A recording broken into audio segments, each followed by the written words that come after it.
हो देखा हो के कुकुरन वाला खांसी आवत बा, दवाई वाई नहीं करावाला का? अरे ओके सारे टीवी हो गइल बा।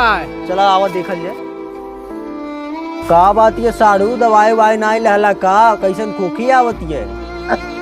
का बताए, अरे गोबरपुर से लेके सुखालपुर तक दवाई करे ले ठीक है ना भाई। अरे हो जौन होके खर भी रहिए दवाइया बतौले रहला तनी हो बता देता, देखा सार मर जाई, इतना खोखत बा।